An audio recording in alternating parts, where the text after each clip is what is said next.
Muy buenas tardes para todos ustedes. Espero que se encuentren muy bien en el día de hoy. Mi nombre es Sergio Fernando Garzón Aguilar. Soy estudiante del Diplomado en Atención Prehospitalaria.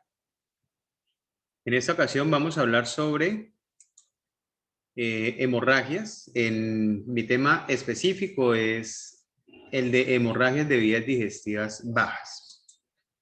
Bueno, vamos a empezar entonces hablando un poquito sobre la definición de las hemorragias de vías digestivas bajas.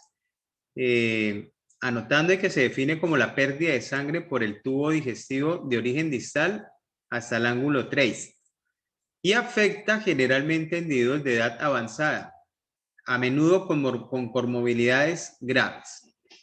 La hemorragia de vías digestivas bajas se da espontáneamente en la mayoría de los casos.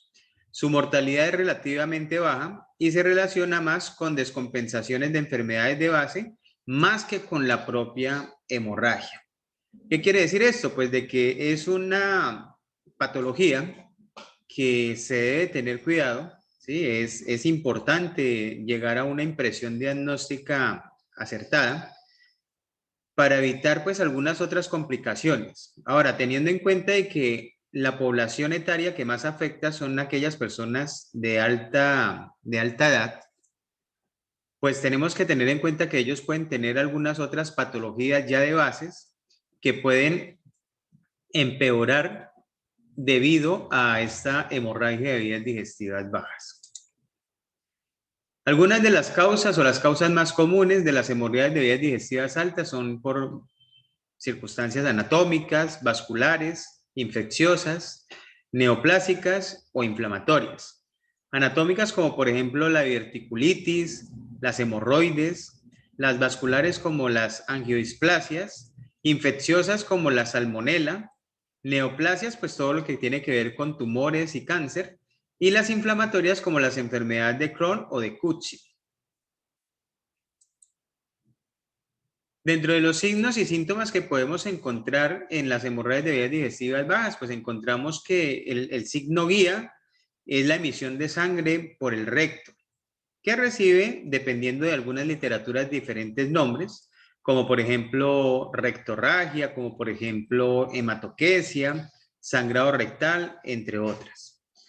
Pero unos signos más específicos, unos que podemos nosotros notar del sangrado de vías digestivas bajas, es que dependiendo del color de la sangre, podemos más o menos identificar de dónde proviene. Si el color es un rojo vivo, es un origen anorrectal, es decir, que está muy casi que a la periferia del conducto digestivo. Si el color es un rojo ya más oscuro, pues es un origen no hemorroidal, es más hacia adentro. Y si las heces ya vienen negras, alquitranadas, lo que normalmente o comúnmente conocemos como melenas, pues el origen ya es o proviene más bien del intestino delgado o incluso del colon derecho. Aquí vemos en la imagen cómo se ve una melena, ¿no es cierto? Que básicamente es un coágulo de sangre o una S fecal más bien, revestida de ese coágulo que tiene pues un olor bastante fétido, muy desagradable y es de un color bastante oscuro, un rojo muy oscuro. Bueno, la forma para diagnosticar efectivamente las hemorragias de vías digestivas bajas, pues dentro de ellas podemos encontrar la rectoscopia. También tenemos la colonoscopia. La diferencia entre la rectoscopia y la colonoscopia, la rectoscopia es un examen más hacia la entrada del intestino, ¿no es cierto? Mientras que la colonoscopia, pues ya a través del colonoscopio, pues avanzan hasta sectores mucho más profundos en el intestino grueso. También podemos encontrar procedimientos como la arteriografía, la gammagrafía.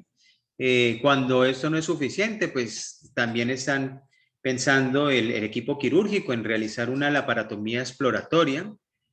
También podemos encontrar otra forma de diagnosticar como las tomografías axiales computarizadas abdominales. E incluso hay unas tecnologías pues mucho más modernas como las cápsulas endoscópicas o las enteroscopias, ¿sí? Entonces, con cualquiera de estos medios diagnósticos podemos o tratamos de identificar cuál es o en dónde es el punto donde se está presentando este sangrado, ¿no es cierto? Que puede ser, como les decía hace un rato, puede ser muy profundo o puede ser ya muy superficial o hacia la salida o la terminación del conducto digestivo bajo. El tratamiento, bueno, el tratamiento lo realizan pues normalmente el personal médico quirúrgico, ¿sí? Se puede realizar por colonoscopia, realizando pues el examen propiamente dicho, encontrando pues el punto sangrante y tratando de realizar una coagulación en ese punto. Incluso tratan también de realizar unas inyecciones de vasoconstrictores y esclerosantes o tratar de hacer una ligadura del vaso sanguíneo que esté sangrando. También lo pueden hacer por arteriografía, que básicamente es que colocan un medio de contraste para poder identificar dónde es el punto sangrante y tratar de taponarlo, ¿no es cierto? Y también vamos a encontrar de que lo pueden hacer por acto quirúrgico a través de una laparotomía exploratoria, encontrando el problema pues de forma directa y dándole una solución quirúrgica. Muchas veces tienen que hacer anastomosis del conducto digestivo o tienen que hacer de pronto algún otro procedimiento para poder solucionar este problema ya de raíz.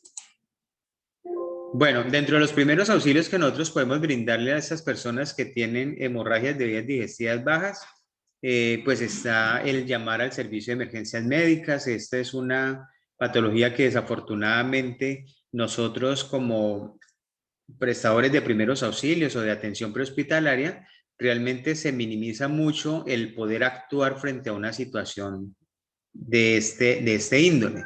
Entonces, activamos el servicio de emergencias médicas mientras que llega la ambulancia, acostamos a la víctima, tratamos de tranquilizarla. Es bastante importante, pues, el apoyo psicológico, sobre todo cuando las hemorragias de vías digestivas bajas son agudas, porque también se pueden presentar agudas y crónicas.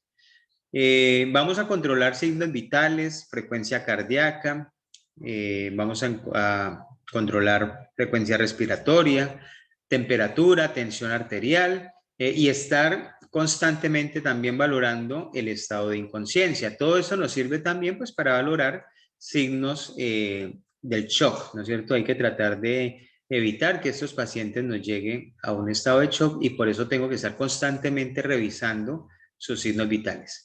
Evita la hipotermia en el paciente. Estos pacientes normalmente por el sangrado pues empiezan a tener pérdida de temperatura, sobre todo en la piel, ¿no es cierto?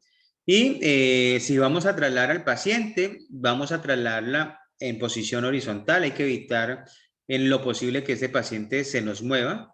Y vamos a evaluar problemas de coagulopatías, vamos a evaluar enfermedades de base, o inclusive si el paciente realiza ingesta de medicamentos anticoagulantes, como por ejemplo la heparina, warfarina, enoxaparina, daltaparina, o inclusive la aspirina, que es un antiagregante plaquetario, ¿no es cierto? Entonces, que todos estos medicamentos también pueden empeorar aún más la situación o la condición de este paciente. Problemas, por ejemplo, como el dengue hemorrágico y otras enfermedades que también afectan la parte de la coagulación.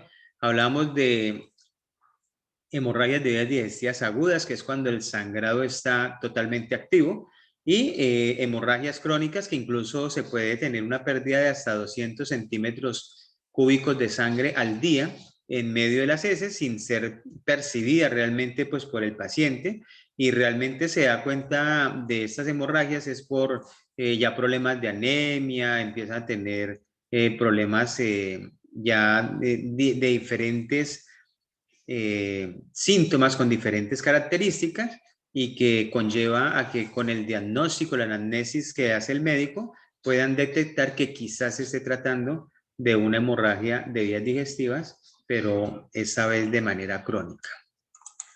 Bueno, eso era todo lo que les quería mostrar en el día de hoy. Espero que haya sido de su agrado, que todo esto sea en bien de enriquecer nuestro conocimiento en conjunto.